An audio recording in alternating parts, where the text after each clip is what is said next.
200 से ज्यादा हाथी, 300 से ज्यादा शिकारी जानवर, 43 प्रजातियों के 2000 से अधिक जानवरों और हजारों पक्षियों के साथ वनतारा में एनिमल रेस्क्यू सेंटर के नाम पर अगर कोई आम आदमी सारस या तोता भी अपने घर पे रखता है तो उसे वाइल्ड लाइफ एक्ट 1972 के तहत सजा मिलती है। वहीं पे अनंत अंबानी 3000 एकड़ के प्राइवेट लैंड पर 2000 से अधिक जानवरों को रखकर एक प्राइवेट जू चलाते हैं। तो मोदी जी देखिए, अगर किसी प्रोटेक्टेड जानवर की मृत्यु हो जाती है तो उसका अंतिम संस्कार भी वन विभाग के निगरानी में होता है, लेकिन वहीं अगर अनंत अंबानी के प्राइवेट जू वनतारा में ऐसा होता है तो मीडिया अनंत अंबानी को महान पशु प्रेमी के रूप में दिखा रहा है, लेकिन सच्चाई सेवा करने में हम कोई पिछाई नहीं रखते, हम जितना हो सके उतना सेवा करते हैं। All life is equal. For me personally, I'm a devout Ganesh Bhakt. His avatar can be seen in elephants. हरियाली से लबरेज, बारिश से सराबोर जंगलों से निकालकर गुजरात के गर्म और शुष्क इलाके में हाथियों को ले जाया जा रहा है, जिसकी वजह से हाथियों पर अनंत अंबानी को हाथी, शेर, हिरण जैसे वाइल्ड लाइफ प्रोटेक्शन एक्ट के शेड्यूल 1 में शामिल जानवरों को एक प्राइवेट कैंपस में रखने की अनुमति कैसे मिली? यह इंश्योर करने की जिम्मेदारी किसकी बनती है कि जंगली जानवरों के कीमती अंगों और उसके खाल की तस्करी ना हो? और सवाल तो यह भी है कि अनंत अंबानी को 3000 एकड़ की जमीन कहां से मिली? रिलायंस इंडस्ट्रीज को यह जमीन किस पर्पज के लिए अलॉट की गई और क्या इस प्रोजेक्ट के लिए जानवरों को विदेशों से लाया गया? विस्तार में बात करेंगे इस वीडियो में अनंत अंबानी के वनतारा प्रोजेक्ट की। आपने मोदी जी की ये तस्वीरें देखी होंगी। ये तस्वीरें हैं इनके वनतारा विजिट की। देखिए, होता क्या है कि अगर कोई आम आदमी अपने घर में सारस या तोता भी रखता है तो उसे वाइल्ड लाइफ एक्ट 1972 का उल्लंघन माना जाता है। आसिफ के केस में हमने यही देखा।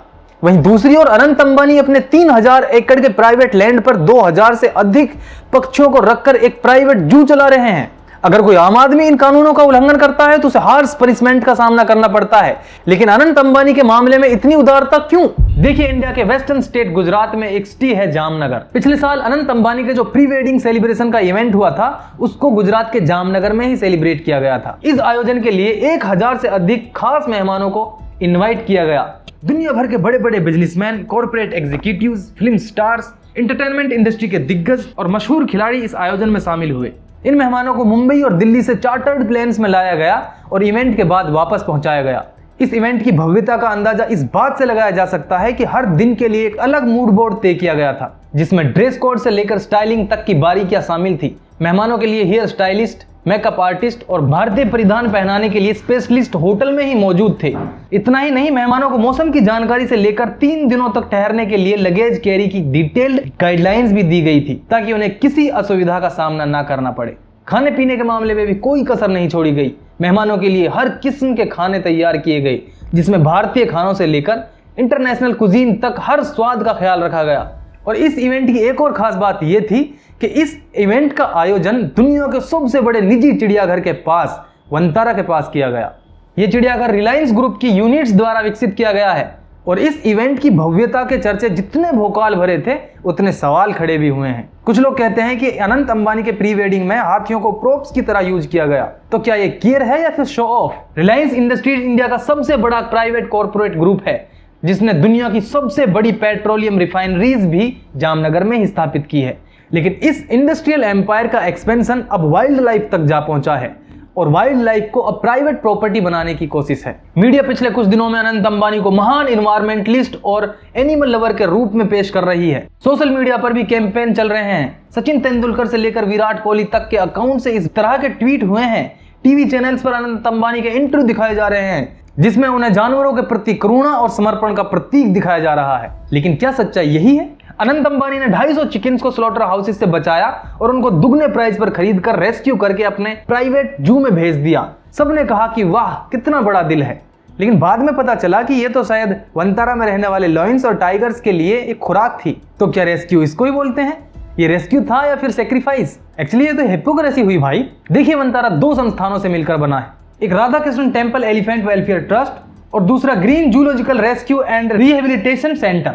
Radha Krishna temple elephant welfare trust की वेबसाइट के अनुसार 2013 में इसकी ऑफिशियल इस्टेब्लिशमेंट हुई और ये एक रजिस्टर्ड ट्रस्ट है। वहीं न्यूज वेबसाइट न्यूज क्लिक फरवरी 2024 के अनुसार animal welfare board of India ने ऐसी किसी भी ट्रस्ट को रजिस्टर नहीं किया। और साथ ही एक आरटीआई के जवाब में यह भी पता चला है कि वनतारा खुद भी एक चिड़ियाघर के रूप में रजिस्टर नहीं है। Radha Krishnan temple elephant welfare trust अपनी स्थापना के बाद कई साल तक ठंडे बस्ते में रहा, लेकिन जब साल 2015 के आसपास अनंत अंबानी ने कुछ समय के लिए जामनगर में रहना शुरू कर दिया तो ट्रस्ट के काम में तेजी आई। पत्रकार एम राजशेखर ने इस पर एक डिटेल रिपोर्ट लिखी है और एम राजशेखर की रिपोर्ट में पुराने पशु देखभाल कर्मचारी का एक जिक्र किया गया है। उन्हें बताया कि जब वो शुरू हुआ तो विचार अच्छा था, वो बीमार और पीड़ित हाथियों को बचाना चाहते थे, खासकर सर्कस और मंदिरों से। सर्कस में बार बार हाथियों को ट्रकों पर लादा जाता है और उतारा जाता है, जिनसे उनकी हड्डियों में फ्रैक्चर जैसी गंभीर चोटें आ जाती हैं। वहीं मंदिरों में हाथियों को अज्ञानता के कारण कष्ट झेलना पड़ता है। उन्हें श्री गणेश बाबा कहकर उन्हें घी, पूरी, सब्जी जैसी चीजें खिला दी जाती हैं, जो कि ऐसी चीजें हाथियों के लिए एक अच्छी डाइट नहीं होती। इसीलिए यह ट्रस्ट बनाया गया था कि ऐसे हाथियों को देखभाल मिल सके। आगे इस कर्मचारी ने कहा कि अब उद्देश्य बदल गया है। ये शुरुआत हुई थी जरूरतमंद हाथियों को उनकी देखभाल के लिए, लेकिन अब सिर्फ संख्या बढ़ाने तक ही सीमित रह गई है। और संख्या कैसे बढ़ाई जा रही है, आप ये एक उदाहरण से समझिए। साल 2022 में 5 और 6 जून की रात अरुणाचल प्रदेश के पासीघाट में कुछ स्थानीय छात्रों ने Radha Krishna temple elephant welfare trust का एक काफिला रोका, जिसमें 10 ट्रक थे और उनके साथ 2 टोयोटा फॉर्च्यूनर SUV भी चल रही थी। इससे पहले भी इसी ट्रस्ट के 2 काफिले हाथियों से भरे मार्च और अप्रैल 2022 के महीने में इसी क्षेत्र से गुजर चुके थे। फिर छात्रों द्वारा काफिले को रोके जाने के बाद कई सवाल खड़े हुए। देखिए, यहाँ तक ठीक है कि ट्रस्ट बनाया गया था बीमार, बूढ़े और अत्याचार झेल चुके हाथियों की देखभाल के लिए, लेकिन इस काफिले में युवा और स्वस्थ हाथी इधर से उधर क्यों किए जा रहे थे? और अगर सच में इन लादे हुए हाथियों को बचाने की जरूरत थी भी, तो पास में ही फिर रिहेबिलिटेशन सेंटर मौजूद थे, वहां पर उनको ले जाया जा सकता था। यहाँ तक कि आसाम के काजीरंगा के पास महज 370 किलोमीटर की दूरी पर ही एक रेस्क्यू सेंटर था। इसके अलावा आसाम में ही स्थित डिब्रू सेखोवा नेशनल पार्क भी उन्हें आश्रय दे सकता था, लेकिन नहीं, इन हाथियों को ट्रकों में लादकर हिंदुस्तान के एक सिरे से दूसरे सिरे तक ले जाया जा रहा था, वो भी एक असाधारण रूप से, वो भी गुजरात के जामनगर में, एक गर्मी भरे इलाके में। इतना लंबा सफर, वो भी हमेशा रहने वाली उनकी हरी भरी जमीन और वर्षा से लबरेज जमीन से निकालकर एक गर्म और शुष्क इलाके में ले जाया जा रहा था, वो इलाका जो उनके प्राकृतिक आवास से बिल्कुल विपरीत है। और हैरान करने वाली बात यह भी थी कि काफिले के पास कागजात पूरे थे, हाथियों के ट्रांजिट परमिट, ओनरशिप डॉक्यूमेंट और अरुणाचल प्रदेश और गुजरात के चीफ वाइल्ड लाइफ कंजर्वेटर से मिले नो ऑब्जेक्शन सर्टिफिकेट भी। इसी तरह के कई मामले देखे गए असम में भी कुछ बच्चे और अडल्ट हाथियों को ट्रांसफर किया गया गुजरात के जामनगर में, वंतारा में। और यहाँ पर हाथियों के रजिस्ट्रेशन से पहले उनमें माइक्रोचिप भी लगाए गए थे। अब यहाँ पे ये बताना जरूरी है कि हाथियों में माइक्रोचिप तब लगाया जाता है जब कोई इंसान उनका मालिकाना हक हासिल करने की कोशिश करता है, तो सरकार उनमें माइक्रोचिप लगा देती है ताकि उनको ट्रैक किया जा सके। लेकिन अगर वंतारा में उनको ले जाया जा रहा था तो यहाँ पे माइक्रोचिप की जरूरत क्यों पड़ी?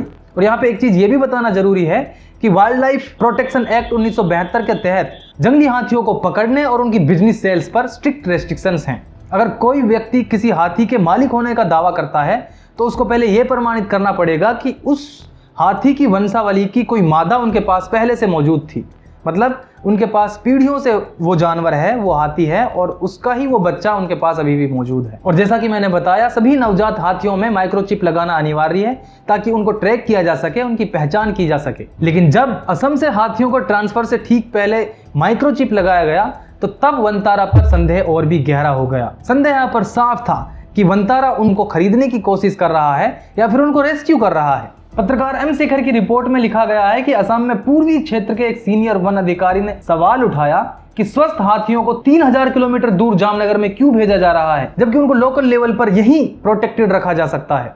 उन्होंने कहा कि अगर उन्हें हाथियों को लकड़ी ढोने वाले कैंपों से हटाना ही है तो उन्हें वन विभाग को सौंपा जाना चाहिए, जहां वो गश्त जैसे महत्वपूर्ण कार्यों में काम आ सकते हैं। अधिकारी ने इस बात पर भी जोर दिया कि हाथियों की जिंदगी वन विभाग के प्रोटेक्शन में ज्यादा बेहतर होगी। उन्होंने बताया कि हमारे पास हाथियों को सेमी फॉरेस्ट जैसे माहौल में रखा जाता है, जहां वे शेड में कैद नहीं होते बल्कि खुले में घूमते हैं। उन्हें प्राकृतिक रूप से भोजन खोजने की आजादी होती है। वो बाकी हाथियों के साथ सोशल रिलेशनशिप्स डेवलप करते हैं और कभी कभी वो जंगली हाथियों के साथ सेक्सुअल इंटरकोर्स भी करते हैं। ये बयान रिलायंस के जामनगर परिसर में हाथियों के ट्रांसफर पर एक एथिकल और लीगल सवाल खड़ा करता है। और यह मामला सिर्फ हाथियों तक ही सीमित नहीं रहा। Green zoological rescue and rehabilitation centre की 2022-23 की एक एनुअल रिपोर्ट के मुताबिक वंतारा में 200 से अधिक हाथियों के अलावा 300 बड़े शिकारी जानवर जैसे तेंदुआ, बाघ, शेर और जैगवार हैं। 3000 से अधिक शाकाहारी जीव हैं 1200 से अधिक रेप्टाइल्स जैसे मगरमच्छ, सांप और कछुए और एक बड़ी मात्रा में पक्षी रखे गए हैं। दिल्ली का नेशनल जूलॉजिकल पार्क, जो भारत का सबसे बड़ा सरकारी चिड़ियाघर माना जाता है, अब वनतारा से काफी पीछे रह गया। 2020-21 में दिल्ली जू में 100 प्रजातियों के 1114 जानवर थे, लेकिन वहीं अब वनतारा में इसके 4 गुना ज्यादा जानवर हैं। संख्या के मामले में अब वनतारा न्यूयॉर्क के ब्रोंक्स के बराबर पहुंच चुका है। वनतारा की शुरुआत पीड़ित और बीमार हाथियों को बचाने के उद्देश्य से शुरू हुई थी, लेकिन अब इसका एक्सपेंशन एक विशाल चिड़ियाघर में हो चुका है। यहाँ दुनिया भर से लाए गए जानवरों की संख्या लगातार बढ़ते जा रही है। वनतारा को वो लोग कहते हैं कि ये एक रेस्क्यू सेंटर है, लेकिन साउथ अफ्रीका के एनिमल राइट्स ग्रुप ने बोला है कि यहाँ चीता, लेपर्ड्स, लॉयंस जैसे वाइल्ड एनिमल्स को एक्सपोर्ट किया गया है, वो भी एक क्वेश्चनेबल वे में। एक रिपोर्ट के अकॉर्डिंग 56 चीता, 52 कैराकल, 19 लेपर्ड्स ये सब वनतारा में आए। लेकिन क्या ये सब रेस्क्यूड थे या फिर वहां प्रॉफिट और ब्रीडिंग का गेम चल रहा है? वाइल्ड लाइफ एक्सपर्ट्स बोलते हैं कि कैप्टिविटी में रखना जानवरों को गलत है, तो क्या फिर ये रेस्क्यू है या फिर exploitation? And look at the coincidence, जैसे जैसे अनंत अंबानी की योजनाएं बदली, वैसे ही भारत के वाइल्ड लाइफ प्रोटेक्शन एक्ट के कानून और नियम भी बदलते चले गए। 2022 में वाइल्ड लाइफ प्रोटेक्शन एक्ट में संशोधन किया गया, जो कानून देश में वन्यजीवों की दुर्लभ और संकटग्रस्त प्रजातियों की निजी ओनरशिप को रोकते थे, अब वो पूरी तरह से बदल दिए गए हैं। केंद्र सरकार और देश भर की राज्य सरकारों और न्यायपालिका ने मिलकर पहले से मौजूद कड़े कानूनी ढांचे को कमजोर कर दिया। अब नियम कानून इतने फ्लेक्सिबल हो गए हैं कि संकटग्रस्त प्रजातियां, यानी कि वो प्रजातियां जो विलुप्त होने की कगार पर हैं, ऐसी प्रजातियों की ओनरशिप और उनके ट्रांसपोर्टेशन की जो प्रक्रिया हैं वो बहुत ज्यादा आसान कर दी गई हैं पहले के कंपैरिजन में। वाइल्ड लाइफ प्रोटेक्शन एक्ट के संशोधन के बाद जो उनके इंटर स्टेट ट्रांसपोर्ट के नियम थे, उनमें बहुत ज्यादा रियायत दी गई है। अब नए कानूनों में हाथी जैसे जानवरों को धार्मिक या फिर किसी और उद्देश्य के लिए एक स्टेट से दूसरे स्टेट ले जाना बहुत ज्यादा आसान हो गया है। अब ऐसा करने के लिए चीफ वाइल्ड लाइफ वार्डन से अनुमति लेने की जरूरत नहीं है। वनतारा सिर्फ भारत ही नहीं बल्कि दुनिया भर से संदिग्ध तरीके से जानवरों और पक्षियों को लेकर आ रहा है। इसका एक एग्जाम्पल है स्पिक्स मैकाओ पक्षी। बिल्कुल विलुप्त की कगार पर पहुंची ये प्रजाति मूल रूप से ब्राजील की है, लेकिन वनतारा में 26 स्पिक्स मैकाओ जर्मनी से कंट्रोवर्शियल ब्रीडिंग फार्म से लाए गए हैं। स्पिक्स मैकाओ इतने ज्यादा कम है कि पूरी दुनिया भर में उनकी संख्या सिर्फ 200 के आसपास ही बची है। पिछले 5 सालों में वनतारा की जो योजनाएं हैं वो पीड़ित हाथियों को आश्रय दिए जाने से शुरू होकर स्वस्थ हाथियों तक, उसके बाद संकटग्रस्त जो प्रजातियां हैं लोकल लेवल पर वो प्रजातियों से लेकर दुनिया भर में जो संकटग्रस्त प्रजातियां हैं, यानी कि वो प्रजातियां जो विलुप्त होने के कगार पर हैं, उन तक पहुंच चुकी है।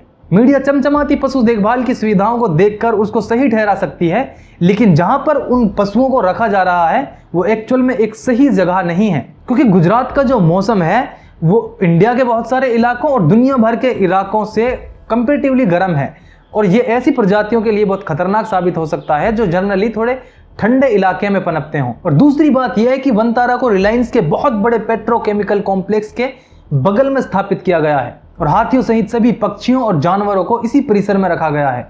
देखिए, रिलायंस का जामनगर कॉम्प्लेक्स लगभग 7500 एकड़ में फैला हुआ है, जिसमें petrochemical refinery, power plant, butyl rubber plant और कई सारे पेट्रोकेमिकल यूनिट्स वहां पर मौजूद हैं।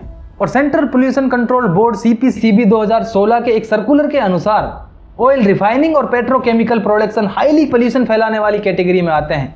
और होता क्या है कि इस तरह की रिफाइनरीज के आसपास एक ग्रीन बेल्ट बनाई जाती है ताकि जो पोल्यूशन है उसको एब्जॉर्ब किया जा सके। लेकिन दुख की बात यहाँ पे ये है कि इसी ग्रीन बेल्ट का हिस्सा है वनतारा, और ये पोल्यूशन जानवरों के लिए बहुत घातक साबित हो सकता है। और यहाँ पे केवल प्रदूषण ही एक इकलौता खतरा नहीं है, यहाँ पे औद्योगिक दुर्घटनाओं का भी खतरा बना रहता है। फ्लैश फायर जैसी घटनाएं इस एरिया को वन्यजीवों के लिए और भी अनसेफ बनाती हैं। तो यहाँ पे सवाल ये उठता है कि इतनी हाई रिस्क वाले इंडस्ट्रियल जोन में दुर्लभ वन्यजीवों को रखना कितना सही है, और एक ऐसे चिड़ियाघर में जो अभी तक रजिस्टर भी नहीं है उसमें प्रधानमंत्री का 2 दिन हो आना कितना वाजिब है। एक RTI के मुताबिक सेंट्रल जू अथॉरिटीज ने यह कहा है कि वनतारा ऑफिशियली रिकॉग्नाइज नहीं है गवर्नमेंट ऑफ इंडिया की तरफ से। तो एक अनरिकॉग्नाइज्ड जू में इतना इंटरेस्ट क्यों? और अगर किसी संरक्षित जानवर की मृत्यु हो जाती है तो वाइल्ड लाइफ प्रोटेक्शन एक्ट के तहत उसका अंतिम संस्कार भी फॉरेस्ट डिपार्टमेंट की निगरानी में किया जाता है। लेकिन क्या वनतारा प्रोजेक्ट में इस कानून का पालन हो रहा है? आपके विचार वनतारा को लेकर क्या हैं, आप कमेंट सेक्शन में रख सकते हैं। आज के इस वीडियो में इतना ही। अगर वीडियो अच्छी लगी हो तो लाइक शेयर करना, चैनल को सब्सक्राइब कर दीजिएगा। मिलते हैं अगले वीडियो में। Thank you.